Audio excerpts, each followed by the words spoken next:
My name is Jason Blackett, and along with Jessica Kahn and Krista Metz, we run the KL2 Scholars Program. So welcome everyone to our Thursday K Club. Dr. Brett Kissela is here from the Department of Neurology and Rehabilitation Medicine. He's going to be talking about interacting with your chair and some negotiation and a whole bunch of other perspectives that we might want to hear about from the other side of the table. I told Brett that I would leave his introduction very quick, but just a friendly reminder that he's a department chair. He also has a decanal title as the Senior Associate Dean for Translational Research or Clinical Research. I forget which, Brett, you'll have to correct me. And another leader, and is also the co-PI for RCCTST. So he has a wealth of experience that he'll be able to talk to us about today and how we might, as at various stages of our career, negotiate or talk with our chair about various things that impact our career development. So thank you all for joining us, and thank you, Dr. Kissela, for joining us today. And the floor is yours. Thank you. So my pleasure. So a couple introductory comments, and then we can launch into this. I think, first of all, I've only made a handful of slides, and I truly hope that this is more of a conversation than a lecture. And so I'll just give you a few thoughts and perspectives to kick things off, and then we can go from there. As we go into a discussion phase, what happens in this room stays in this room from my perspective. I think one thing to point out when we're talking about whether you're conversing with your division director or your chair is that it's not a comfortable conversation sometimes, right? That there is an imbalance of power. Right, you're talking to a supervisor, and I fully get that. And so, I hope you'll feel comfortable and honest asking questions or sharing information. And I'm happy to do my best to give you my perspective and on any questions you might answer or I might ask. But what you say here stays in here. I think Krista is recording it, so keep that in mind. And if you want to text to myself or to Krista or someone else, if you don't want to say it out loud for a question, that's okay. And I have 3 of them that were sent in ahead of time. I appreciate that. The other thing I'll say is that I realized as I was logging on that the title says negotiations with your chair, and I called it conversations with your chair. I figured y'all had jobs already, so I'm not sure how hard you're negotiating at this point. But I think I'll talk to you about my perspective on hiring faculty and how we go about it. I don't think it's not like a one-time shot, honestly. It's a continuous process, just like your annual performance review is a continuous process. And so this could very well be conversation or negotiations with your chair. Last thing is that, again, I'll say chair a lot, but your supervisors, right? So whether it's talking to your division director, your chair, the dean, or someone else, I think the principles hopefully are the same. And with that, I think game on. So if I can just advance the slides, that will be cool. Let's see here. Did that move? You guys see it in the second slide? Great. So I think the whole intention here from my perspective was to demystify conversations with leadership. And I'm going to speak from my experiences in all the different titles and roles that I have. So I thought it'd be helpful if I shared my story. So here it is. I can't seem to get to a coast no matter what I do. I can't leave the Midwest.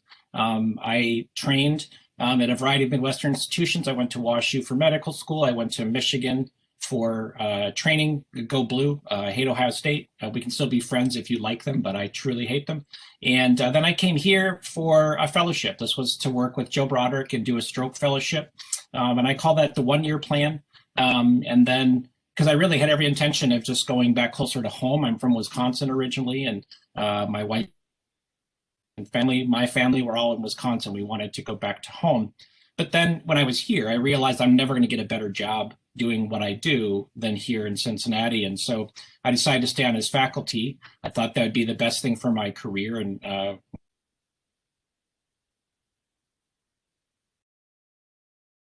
then we can move back closer to home.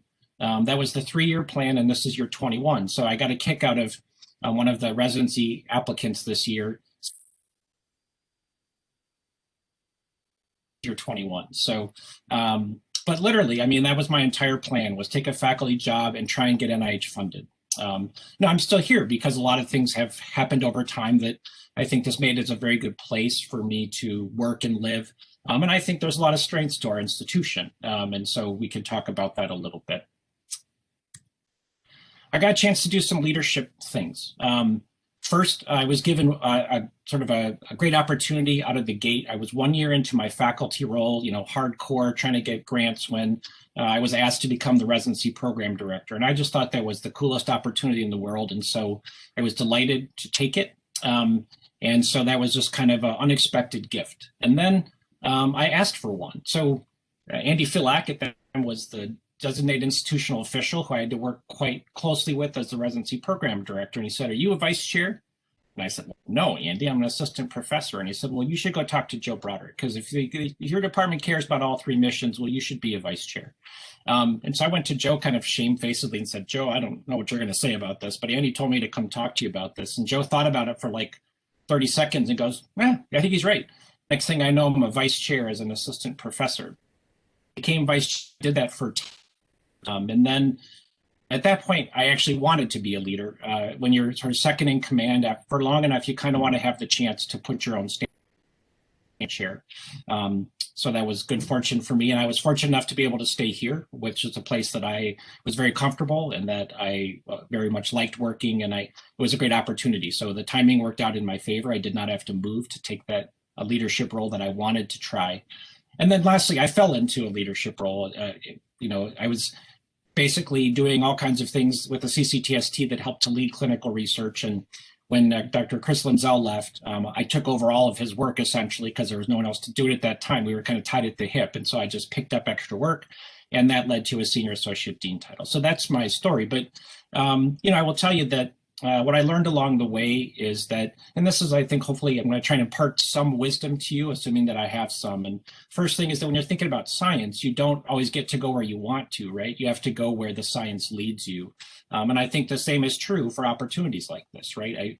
I will say that one of the dogmas that we give our young faculty is say no to everything. You're going to be asked to do a million sort of crap jobs in your department because someone has to do it. And that's generally good advice, but sometimes you have to say yes, right? And you don't know what's going to lead into be something that you truly care about. And the residency program director was that example for me, right? I mean, it was a distraction from my research, but I found a way to manage it all, and it led to something great. And so if you can keep your focus, then I think it's okay to say yes to some things. And I think to be self-reflective. I didn't come into this thinking I was going to be a chair or a dean. In fact, that was the farthest thought from my mind. I would have laughed in your face when I was associate professor and even assistant professor. I just didn't have that. It wasn't my plan, and yet it worked out that way. And I think if you're reflective and interested in the greater success of the team and of the institution, not everyone should be a leader. I think I found out that I like doing it and that I hope I'm good at it. So it worked out okay for me, but I don't think that if you're so ambitious that you're only caring about the title or the role, you may be heading in the wrong direction and something that's not going to succeed for you. I think there's a natural tendency to look up and say, hey, what's the next role? How do I get promoted? But maybe that's not always the right answer for everyone. And so I'll just throw that out to you and keep moving. So let's talk about from your perspective and a couple of things. I mean, first of all, I'm not wearing a tie, and that was very intentional. In part, I was sick yesterday because I got my second vaccine booster, and so I felt like dirt yesterday, but I feel better now, so it's all good. But I also, I didn't want to wear a tie and look like I'm that authority figure because I was you, right? If you're all junior faculty, I was you're in the K position and everything else. I was in your shoes when I started here, and I'm not a different person. I have more life experience now, and I've been promoted a bunch of times, and I have a bunch of titles. But I know what it feels like to be you because I was you back in the day. And so here's what I thought was the ideal situation. I bet you do too. So if you're hired as a research-oriented faculty, you hope that you have all the support that you need in order to succeed. Best advice I ever got was to be able to look your chair or division director or whoever your supervisor is in the eye, shake their hand, and truly believe in your heart that that person's going to look out for you and help you grow your career. That's the right job for you. right? And that is truly something I try and live by now that I'm on the other side of the table. I hope that if I look people in the eye and shake their hand, that we can do the right thing and grow them in their careers. So you want to feel that your chair division director knows what you're doing, right? You want them to be paying attention. You want them to know when to step in and help you. And you want them to be able to provide support when you need it, right? You want to have mentorship. And you want to feel comfortable that you're not just in a good department or division, but also a good institution that provides strong support for research. Everyone okay with that? Does that sound like a good situation? All right. So here's my perspective as a chair, right? When I took the role in January of 2014, I told the department that I wanted us to be a top 10 department in the US by any measure, something we're still trying to live into. I don't think we're there yet, but we've made good progress. Part of that is programmatic growth in all missions, right? And to that end, thinking about research, I wanted us to be top 10 NIH rankings on Blue Ridge, and that means we have to recruit additional researchers, right? So, and as I think about how we went about that or how we've tried to go about that, I am a researcher, right? So I know that in order to succeed, you need to have some important things, and that includes the appropriate support staff, the resources that you need to do the work you intend to do, time to do that work, and then mentoring, right? When I try to hire someone, this is what I tell them. So I think I saw at least one of my faculty on board, so they've heard this speech, hopefully from me in a private room when we were doing the recruitment. But I don't hire someone for 3 years or 5 years. I try to hire someone for their whole career. I truly hope that when I hire someone, I'm hiring them for 30 years for their entire career, that when we settle on where we're negotiating, that it'll be a win-win, that we can be aligned on goals and that the candidate feels like they're getting what they want and need to succeed, and that I feel that we're getting someone who's a great candidate who's going to help the department and their division. But the understanding is that what we settle on today, it's not an all or nothing ultimatum. It's not a one-time shot, but that things might change over time. People might change their desired activities or their goals, or might have new needs or whatever. And that I try to make a commitment to be willing to talk about that in the future. I've told you this part, look me in the eye, shake my hand, and trust me that I'm going to look out for you. And then I tell them, look, it's okay to negotiate. And I think of like wearing different hats, right? We have a hat and we're in the lane where we're talking about our interpersonal relationship. We're getting to know each other, deciding if the person is a good fit, if they have the talent and all the right things. And then there's the business side of it. And, business is business. It's separate from the interpersonal relationship lane. You can ask for anything in the negotiation. And I just warn you, I'm not going to say yes to everything necessarily, right? I'll try and give you everything you want if I can, because then it's a true win-win, right? But I may not be able to give you everything that you ask for, but it's okay to ask. It's not going to affect the relationship that we have. So, and there's some constraints, right? From a chair's perspective, the way it usually works, just so you know, is that when a new chair is hired, they have a package. That's kind of a traditional academic thing where they have a certain amount of resources that the dean or president of the university has promised that they can spend on growing the program and recruiting. At some point, the package runs out, right? It doesn't mean that you can't recruit anymore, but then you have to negotiate that always with leadership to see if you can continue to grow. Research is a tricky one, right? As a chair recruiting a clinician, I recruit that person. If they do the job that we're asking them to do, they're going to cover their salary and make money. But research is not a money-making game for the most part, right? Especially NIH-funded research. We can't even break even, right? By definition, you can have 95% effort on NIH funding, and you're capped at a salary. So when we hire someone to be a researcher, we know that we're going to lose money, but we think that the benefit of that pays off in terms of our attention to the missions, right? To grow the research enterprise, to have the NIH funding, and it has other rewards, right? When we are successful in research, it's highly visible, and that might lead to philanthropy and bringing in more patients or recruiting new people and better recruitment for residents and fellows. And there's many benefits to research. And believe me, we know that, right? You may hear a chair say, hey, look, you're costing me money. But the reality is we know that there is an intrinsic benefit to research in many ways. But we do have limitations. And especially if we are promising you protected time and effort, at some point we can't do it infinitely, right? Because I am watched closely by the dean to look at my quote unfunded effort, right? The promises we've made to people, we ask people to try and get funded and fill in that time with NIH funding. if you're unsuccessful, then I can only carry for so long before we have to do something about it and consider some adjustments. And that's, again, something you would negotiate with the chair. All right, so I've got some, again, as I'm recruiting a researcher, here's some things that I'll just pass along that are, in my mind, the ideal situation for a candidate. Joe Broderick taught me this. His first question to every research recruit is, hey, do you like to write? Because if you're going to be in research, you have to be relentless in writing papers and grants. Even if you're the world's best grant writer, if you don't take the time to write papers, people will dismiss you, right?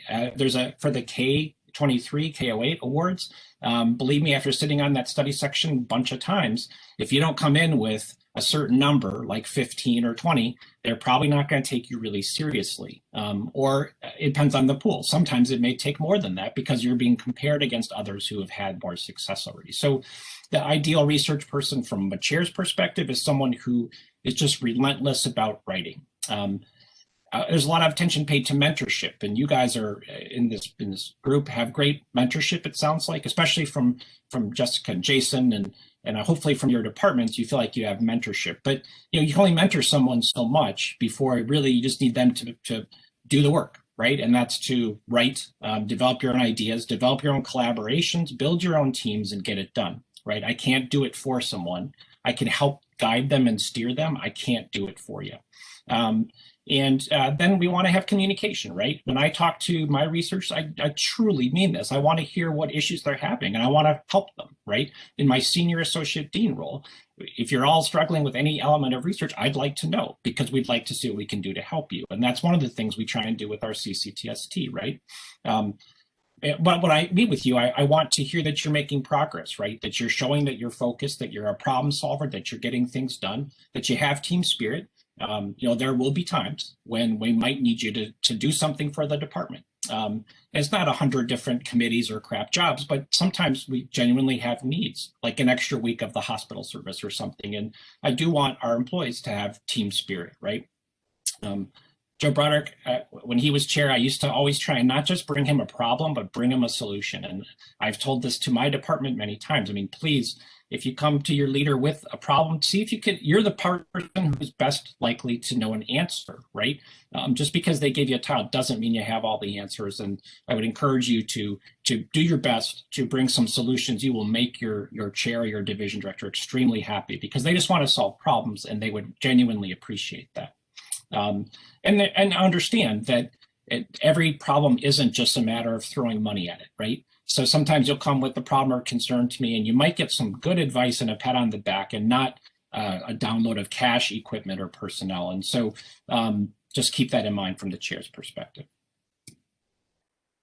All right, here's some things I was trying to think of. What are some issues or problems you might be having? I mean, for better or worse, I think it's a different conversation with the leader if they're not a researcher. And we know that at our institution, this is true of many, that you're not necessarily a great researcher, and that's why you're chair. And frankly, I don't know if that's always the best way to pick a chair or a division director or a leader, right? I think some people are great researchers and not such great leaders.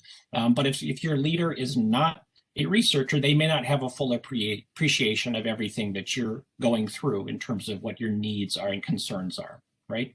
And part of your job as a researcher is to be able to convince a study section of experts not in your field that what you're doing is really great. And that skill applies to talking with your chair or division director about what you need and why you need it. I can certainly see that some people, because how many times do you negotiate for a job, right? And so when you negotiate for your first job, you might not know all the things that you need, right? And so if you didn't ask for something when you're getting hired and now you need it, it wasn't in your startup, I think that's a potential problem. You may feel like there's help out there somewhere and you just don't know where it is. And I hope that's where we fit in. Certainly the CCTST is meant to help fill some of those gaps. And I think, hopefully you feel like you're developing a network of people around you who can help point you in the right direction, even if they can't solve your problem. This is a concern I hear a lot from new recruits, like, hey, NIH funding is hard. And you're right, it's hard. Let's not run away from that, right? Funding's tight. But I would urge you to have confidence in yourself, right? If you don't believe it, you're not getting funded, right? How's that saying go? The person who believes they can and the person who believes they can't are both right. So which one are you? And I think you have to believe in yourself and bet on yourself, right? If you have a great idea, then you have to do the work to get it done. And then, people be frustrated and say, gosh, every time I think I'm making progress, something new comes up. Well, I think that's the nature of our work, right? In science, there's always a new problem. And our job is basically to be problem solvers. If you think you're a problem solver, you should be a chair or a division director. That's all we do is solve problems. And hopefully we do it well. And that advances the mission. And so that's part of our job. Just that it's going to be an everyday thing is dealing with the problems that come along. All right. So communication part, we're getting to the discussion, I promise. We're almost there. So I do have concerns. Sometimes people say, I think you're busy, so I haven't asked you something. Or the opposite, people over communicate, right? So some of the faculty like to send lots of emails to make sure I know what they're doing. And that's okay. Sometimes I'm not sure if that means they just need consistent reinforcement, which is a self-confidence thing, right? And I want people to be confident that they're going to succeed, right? Maybe they want me to know that their program is doing well, or maybe this is their way of leading up to an ask of some kind, that's okay. I'd rather probably have over communication than under communication, right? There are some faculty that come to me in crisis and say, well, I don't want to bother you because you look real busy. But then they have some gigantic problem that's hard to solve. And now it's a crisis where it's time limited. So, of these two strategies, I would prefer over communication to under communication. That's my 2 cents. But don't be afraid to talk to your leader just because they're busy. So are you, actually. You'd be shocked that you will fill the time just like my time will get filled. And so we're probably equally busy, just doing different things.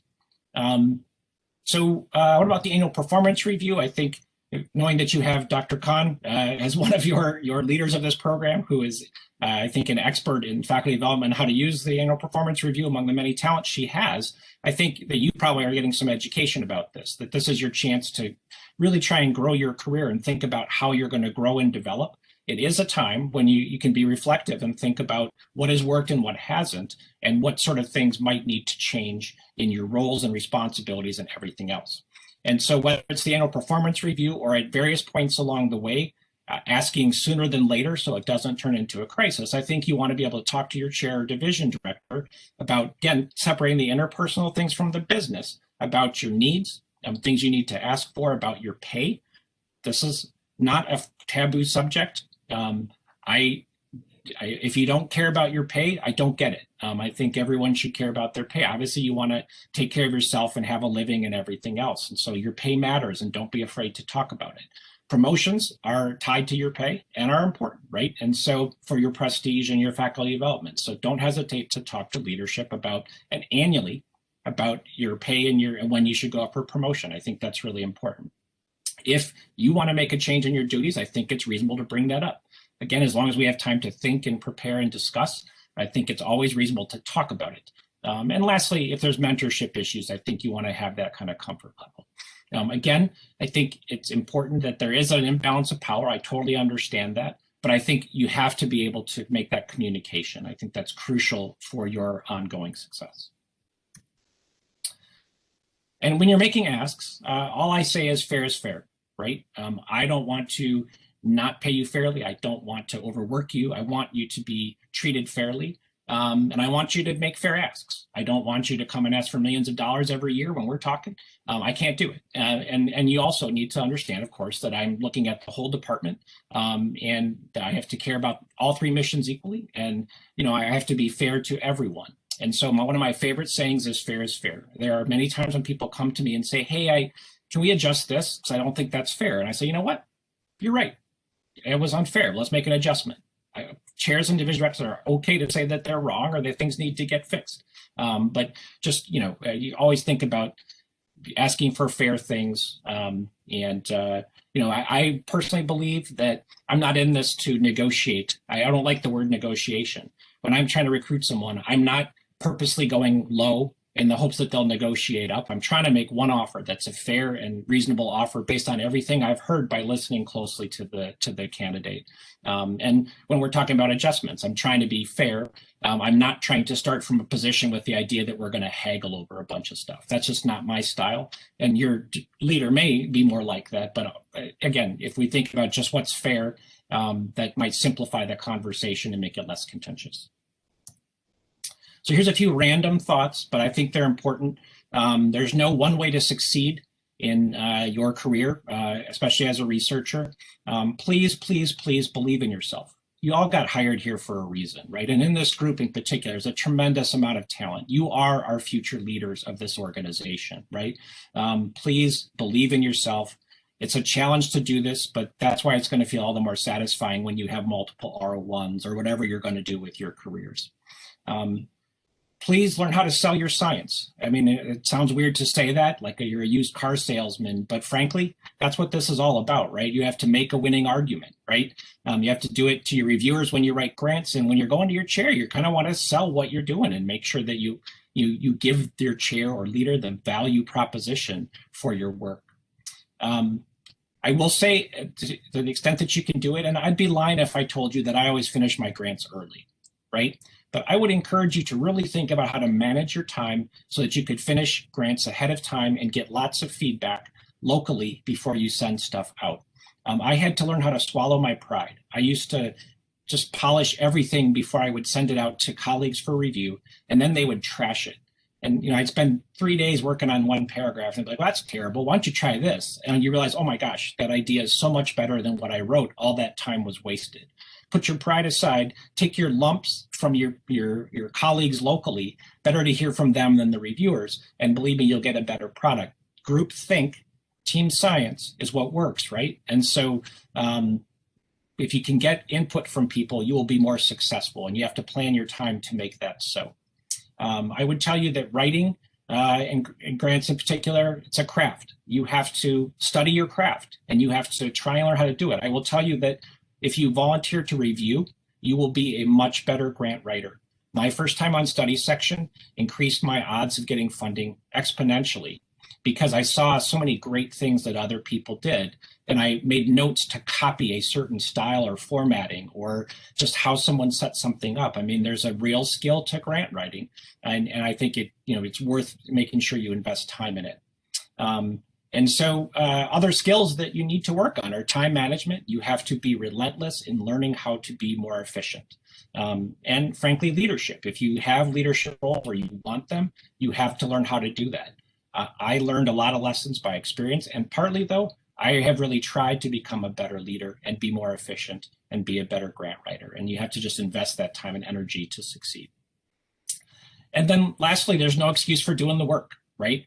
One of my program officers once told me that writing grants and getting funded was saturation bombing, that the pay line was 10% at the NINS at that time. So he said, well, it's just easy, write 10 grants, right? 1 out of every 10 gets funded. So saturation bombing, right? If you drop enough bombs, you're going to hit something.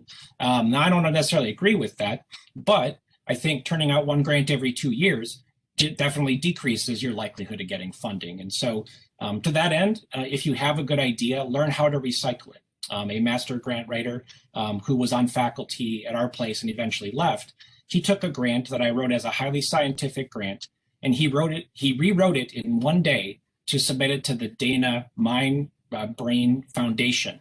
Now, if you know the Dana Mind Brain Foundation, it's very touchy-feely kind of wellness, spirituality. How he took my hard science grant and made it fit in 8 hours is remarkable. Didn't get funded either place, in case you care. But, it was really a lesson to me in saying when you put something, all this energy into an idea, if you can learn how to quickly adapt it for foundations, for NIH, for, other grants, other grant opportunities, you have a much higher likelihood of success. And so, again, that's part of that craft of learning how to take your work and package it in a way that can get funded.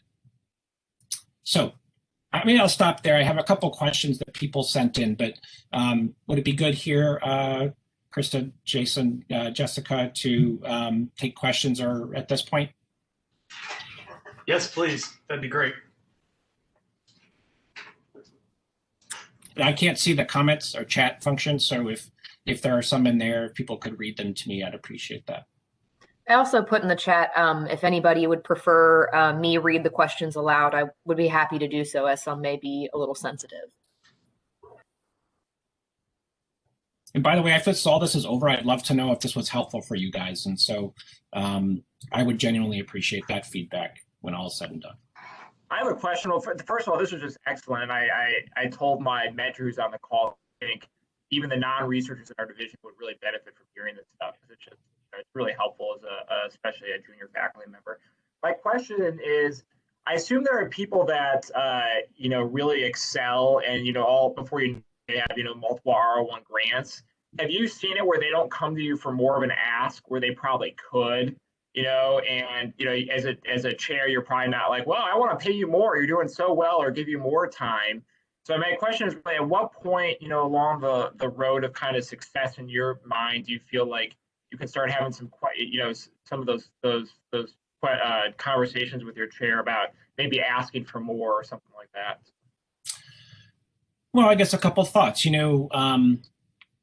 As a chair, I never take it for granted that someone's going to stay forever. I made that pitch that I sure would like it if you did, but I also realize that when someone's really successful, you are just a target for every other chair in the country, right? And so if a chair is smart, they're thinking about, I need to make sure that I don't let this person be stolen away. And for something, whether it's just a pay raise or whatever. And so, I guess I will, along those lines, I will tell you that if you're in that fortunate position where you're just crushing it with multiple R01s and people start dropping offers on you, come to your chair right away. Give us a chance to keep you here, right? Do you really want to move? At least give us a chance to participate in that discussion before you've gone down the road and then mentally committed to the move, which I think happens all too often, right? Again, I don't take that as threatening. I expect it, right? And chairs, they get it. They get it. I don't know if I'm answering your question. I think, it makes sense for a chair to pay attention to programs that are succeeding for those reasons, as well as to grow them, right? I mean, there's a critical mass to research where when you, and I'm going to use our stroke team because that was part of my success. I mean, I walked into an operation that was already very successful, and we got exponentially more successful over time just because we had good people and we kept adding good people. And, how to grow that and keep allowing for growth is a good chair will be keeping their eye on that. And so hopefully the chair will be paying attention, but it's not unfair to go ask and talk about things, whether it's needs to grow the program or, if there's a salary competition where someone could offer you more, it's just natural. And you shouldn't be embarrassed about that. It's a marker of your success. If I haven't answered your question. No, that was perfect. Thank you. Yep. Thanks. Good question. Yeah, Dr. Kissela, hi, it's Justin Benoit. Thanks for your talk. You alluded to this idea of, that research doesn't truly make money. And I find I also feel this tug of war. And as like a junior faculty member, I'm never really sure what I'm supposed to do with it because, we'll look at a project, we'll look at a study, and somebody will say, well, that's going to lose money. But then I'll hear other people say what you say and say, well, research sort of always loses money. I just was wondering if you could kind of expand on that a little bit and sort of know, how does the college deal with that? How am I supposed to think about that as a junior faculty member? Because I feel like there's this tug of war and I'm never really sure, you say what's fair is fair. Well, I don't know what fair is when I get these kind of opposing viewpoints. So anyway, any insight would be great. Yeah, I mean, I think, at the end of the day, if you don't love talking about money and your chair's thinking about it and doing all that for you, I hope that's okay, right? I mean, everyone's got their own threshold for how much they want to know, but it's not crazy to understand the business of this work, right? I think it only helps you to understand the business. I think from my role as a chair, or for thinking from the college's point of view, I mean, I think we can't ignore this, right? No money, no mission is a kind of a famous saying, and it's true, right? We can't just go bankrupt doing great research. But, I think we all understand the values of it, and certainly the institution is committed to it, right? I do think that one thing that I look at as a chair is the balanced portfolio. So I think if we're paying attention to our business and doing a good job, you can make money on pharma-based studies, for example. And in our department, we have a portfolio of that. And some of that balances against our NIH-funded research. And I think the chair has to think of these things because we are held accountable for the finances. But I think if you are faced with a decision where you have competing interests and you don't know what to do, it's okay to go talk to your mentor and then to your chair if necessary, or your division director or whatever. I think that's the kind of stuff we're happy to do. And I think, I don't, maybe that's all I have to say about that. I guess, does that make sense? Does that help? Yeah, no, it does. I guess it's just hard to know sort of, I guess like if you want to, like if I'm coming to my chair with something that maybe is not going to make money right now, or maybe is going to lose money, what would be the plan you'd want to hear? What would be the arguments you'd want to hear? Especially if I'm trying to come to the table with a solution, what are the kind of things that you would want to see? Well, good one. So, and actually, it's true of when you negotiate that first job, right? If I'm hiring someone to be a K writer and I'm going to protect time for 50% for 3 years with the idea that I hope you'll get a K and fill that time in, or get other funding to fill that time in, I'm gambling, right? I'm taking a calculated risk on you as a researcher. And frankly, the mental calculus I'm doing is this person got good ideas? Are they talented? Do I have the sense that they have the work ethic and drive to get that done? And if so, I might be willing to make that investment, knowing that the payoff isn't going to be monetary, but the success of that program. For clinical trials, you may take a clinical trial on for pharma sponsoring, and I told you can make money on it, but you don't sometimes, right? But you may feel that this is just great science and it helps. And I'll give you an example of that. When our movement disorders program was very fledgling, we took on a few trials that were money losers. And we knew it, and we were fortunate we had some philanthropy to offset that loss. But the vision was, and then what you want to do is portray the vision. If you're the K person applying for a new job, you'd say, hey, the vision is I think I can get a K, and I'm going to be an NIH-funded researcher in 3 years. I'll fill in the 50%. I believe in myself. And that's what the chair hears and reflects. In this example of the clinical trials and movement, I saw the vision that we had to get in the game. We had to be known as a site that could recruit. And we had to do something to get into the game. And the price of admission was getting into a money-losing trial or two. And we knew we were going to take that loss, but it was incumbent upon us to have success in recruiting so that as other trial opportunities came around, we were offered opportunities to be in money-making trials. And again, it's the vision, right? As a chair, I can accept a short-term loss if I have a long-term gain. I just have to know what the game plan is and thinking through that. Yeah, it's really helpful. Thank you. Other questions or thoughts? Okay, let's take these on, the questions that people sent in, and then we'll continue to have, if you can feel free to jump in and speak up if there's other ones. And again, Krista, if you'd read the chat to me. So here's the 3 questions that people sent in. I'm going to read this. Why do we hire physician scientists without providing support for them? To be successful, a new faculty person needs a senior tech, 65K plus fringe, and 30K in reagents and supplies. Why do we bother if we aren't going to support them? Well, that's a tough question. I'm sorry for whoever wrote this. It sounds like things aren't going great, or that was a concern. And I did address some of these things. I do think that, chairs, as a rule, do want to provide the support that it takes to succeed. Frankly, I can't think of a worse investment than hiring you and protecting any bit of your time and salary and making that investment, but not giving you what you need to succeed, in which case the whole thing falls apart like a house of cards at 3 years. That's just money down the toilet, right? There's no chance of that succeeding. And so having said that, there are, I guess, circumstances under which things can happen, right? And so, no one predicted the pandemic. If you got hired in March of 2020, some of the things you may have been promised may not have been able to be delivered. And sometimes, despite good intentions, there's just not money to get there. And so, again, I think good discussion hopefully would lead to this situation not occurring, where whoever this person that wrote the question sounds dissatisfied, and I'm sorry about that.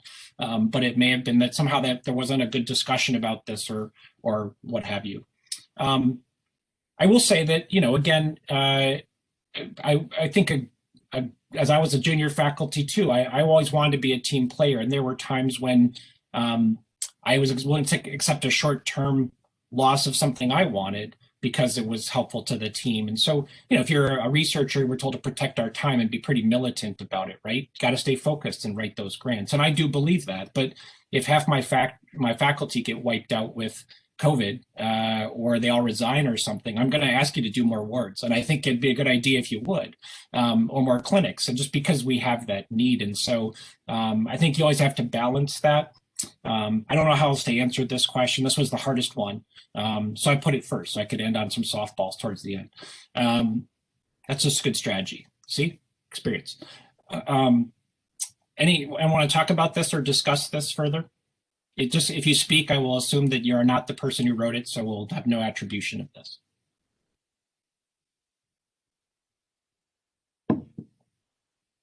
And whoever it is, I'll just tell you, if you're in a similar situation, I think the plan would be to go talk to your chair and say, hey, look, I want to succeed, but I really feel like I need this. But be prepared to make your case, and be prepared to provide documentation and be willing to be held accountable. Right? Not every problem is fixed by throwing money at it. That's true. It's just definitely true. Silence. Okay, let's go to the next question. We have a question in the chat too. Sure, go for it. How do you deal with the researcher who is unable to successfully meet their goals to fund themselves? Do you structure something that will allow them to be a researcher again? Will you switch them to fully clinical? How does that discussion work? Yeah, good question. I mean, I think this is it's a continuous discussion. I mean, I have had faculty who have changed their mind several times what they're going to do. I had a faculty who I hired who was an educator for a while and then was a researcher for a while. And I actually didn't really think that person was going to succeed in research, but I wanted to make a commitment. And I think the investment cost wasn't particularly high. But I personally try to set some milestones to say, hey, I don't know have you thought this all the way through? Like, let's set some markers for success so that we don't just wait for 3 full years and not have discussed this halfway through. And so, 6 months in, the person hadn't written a paper, hadn't written a grant, didn't have a sound idea for where they were going. I said, hey, that's a red flag, right? Let's not get too far down the road here and have you feel like a failure. Are we in the right direction? That's the kind of discussion you'd like to have. And if you're the person, if you're the young faculty and you're struggling, you don't have a good idea, or you don't, you're not succeeding with your grants, you're not sure this is for you. I did have someone I hired on the K pathway. She came to me after a year and said, you know what, this is not for me. I don't love sitting in my office writing. I really thought I would. I had it in my mind that was always my career goal. But now that I'm living it, I don't want to do that. And we made a switch then, right?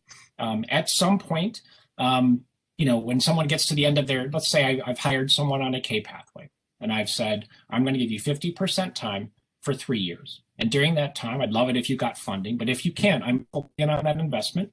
The hope will be that you can develop and write a K that would get you funded at the end of the 3rd year. Some of you are KL holders, so you're already kind of on that pathway. But if you get to that 3rd year, I think it should be obvious, right, to the external observer. Are you someone who's been working your butt off and you're really close?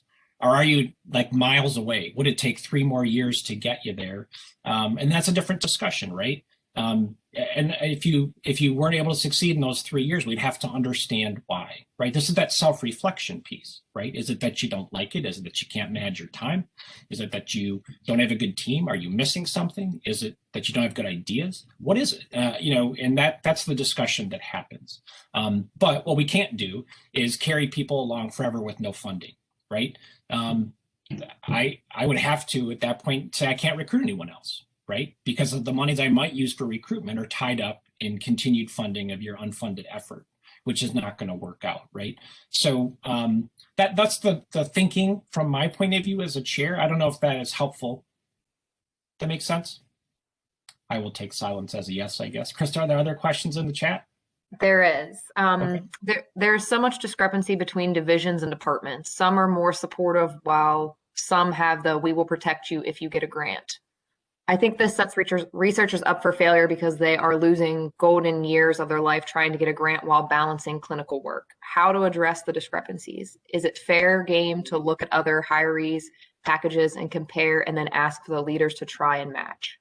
Sure, it's always fair game. But again, with my discussion of, I can't say yes to everything. I mean, some places are further along than others. And, again, it's what do you have as a resource to invest, right? I happened to come into a situation where Joe Broderick already had a couple of R01s when I came. So he could fund me off of his grants to help protect my time while I wrote grants. And they eventually took over one that he had started, right? If you come to a place where you're trying to really get something going, you just have to know that that's a different situation. I'll tell you that Joe Broderick, who is, again, an amazingly successful researcher, when he was a junior faculty, he did like 14 weeks awards, clinic 3 or 4 half days a week, and he wrote a couple R01s on nights and weekends while he was taking stroke call. There's a way to do it, but you'll make time for what you want to do, and you'll have to decide if that's the kind of investment you want to make. I think being aware, going into a situation with your eyes wide open, and then trying to figure out if that's the right place for you if you got into it and weren't expecting that, right? Again, life isn't fair, right? If you want unlimited money, you should go work for Google or Amazon, because it's not going to happen at the University of Cincinnati or, frankly, any other academic center, right? Certainly the grass always looks greener, but every academic center in the country has the same sorts of issues and dysfunction to different degrees. That's my 2 cents about that. I hope that helps. Other questions, Krista? No other questions in the chat. All right, let's take this one on. How does a junior faculty productively address workload issues with their chair that weren't revealed until after hire, or worse, what seem to be workload conflicts that emerge as a result of pursuing funding or other achievements? I think we've covered this a little bit. I think, it's fair to talk about what your research brings as a benefit and what, how you intend to succeed and what your vision is, and try and be aligned with your chair, right? That's the best situation where there's alignment of goals and incentives. Again, there may be times that this cannot be helped, right? If you're not in a department where you've been asked to do extra clinical work, then come talk to me, because I'd like to know what department it is. And we can't help it as chairs. We're most of us on this call are MDs, and we do clinical work, and we have to cover that, right? We can't let our patients go untreated. We can't go weeks uncovered in the hospital or whatever. And so the question would really be, is this a permanent change or a temporary change? And what can you expect? And what are the expectations, right? Understanding with your chair, if I wanted to not do those 2 extra weeks of hospital work, what would it take in your mind to have that trade-off, right? And understanding what your chair is thinking about. I think that would be a way to pursue this, and understanding and how to move forward, right? A vision for the future that you share. All right, let's go to the third one. Advice for junior early faculty or research on engaging with chairs or more senior colleagues. I guess a couple things. Remember that all these more senior people, they were all you once, right? And always keep in mind that, we went into academics because we care about the educational mission. We care about growing programs. Like, we genuinely care about you. I took this question as sort of, I wanted to make sure this question didn't have to do with going to senior level faculty and kind of wanting to get yourself into the group. And I think that's okay to do that, right? Team science is the way to go on this. But I just wanted to make sure we didn't have people coming in feeling entitled to say, hey, let me in, sell yourself, right? What can I offer to help the group? Don't say, what can you give me, or what have you? I guess maybe I misinterpreted that question, but that was a thought that came to mind as I was reviewing it. I would say that, no matter how successful a department is, from a chair's perspective, from a senior colleague's perspective, we have this vision, right? We'd love to see our department be the best in the country. We'd love to see programs grow and thrive. And as a chair, my chair, when I was a resident, had a great saying that sort of really just resonated with me. He said, my job's really pretty easy. I take medical students and I make them residents, and I take residents and I make them fellows at faculty, and I take the faculty and make them division directors and chairs. That's it. At the end of the day, even though we're scientists and we're clinicians and everything else, this is a people business, especially from a leadership perspective. My whole job surrounds recruiting and faculty development. Jessica probably would like to hear that if she's still on the phone. But I think that's truly how I see it, right? It's kind of the idea of a servant leader, right? Where you're trying to really serve the people that you're leading to see that they grow and succeed. If that happens, we all win, right? They're successful, they're happy. I look like a great leader. And that's where all the talent is, right? If we're great, it's not because I'm a great leader, it's because we have great people doing great stuff. So I just keep all those thoughts in mind. And I hope that answers that question. Krista, anything new pop up? Just did. Do you ever get questions or hear concerns from clinical faculty about equity between research and clinical faculty within the division? Oh God, yeah. And I'll give you a good example. A faculty member of mine who is now outrageously successful, really from the get-go had a lot of protected time for research, got a K, then now has several R01s. This individual used to come to the office when they knew they were going to spend all day doing research, like wearing jeans and a sweatshirt. And we're all wearing suits and ties. And the person, I knew for a fact this person was taking their children to daycare, so arriving a little bit later than when we would start clinic. And I also knew that he was working late and working nights and weekends and cranking out grants and papers. But I heard about it from a couple of clinicians that just went crazy. Like, I can't believe this. I sure wish I was a researcher, since you have the life, the best life in the world. You can come in when you want, you can wear jeans, and, everyone, the grass always looks greener, doesn't it? And so they're definitely, in terms of workload and lifestyle balance, I think people feel like there's inequities. And yet what I try and say in the culture of our department is that everyone's working hard, right? We need people to pay attention to all three missions. If you're a researcher, I know that there's a burden to that, right? You may be able to take off in the middle of the day because you're not tied to clinic like a clinician, but I know you can't turn it off at night, right? You are thinking about the next grant idea, the next paper you got to write. And there's trade-offs for what you choose to do, right? In terms of your lifestyle balance. But everyone in all three missions is working hard, and you just have to understand that and take it for granted. And if people don't say that, I always tell them to go walk a mile in their shoes, right? Go spend a day with someone and figure out what it really looks like. Now, having said that, is there pay differences? And there may be, right? Certainly in some fields, and surgical fields in particular, you can make a lot of money doing clinical work more than you can doing research, right? And so I think that's all part of the understanding of knowing what you're getting into and deciding if it's the right place for you. I don't know that it's reasonable to think that you can be a surgeon researcher and make as much as a pure clinical surgeon. But I think these are they're all fair questions. This is the reality of what we live in. That's my best answer for that. I don't know if I was just rambling there at the end. Thank you. It sounded good. Other questions? No others in the chat. Okay. Well, we're actually pretty close to the hour. And I will say that, with my senior associate dean hat on, what I want for all of you is to succeed. I said it before, but I'll say it again. You are the future of our college. People that are in the K pathway, we look forward to great things from all of you. And if I can help you from the college perspective, from the CCTST perspective, I'd be happy to talk with you one-on-one, and you could feel free to reach out to me. I'm easily available in the book, or Krista or Jessica or Jason could point you in my direction. But I hope this was helpful. Again, your feedback would be most welcome. And I wish you all the best of luck in all of your endeavors.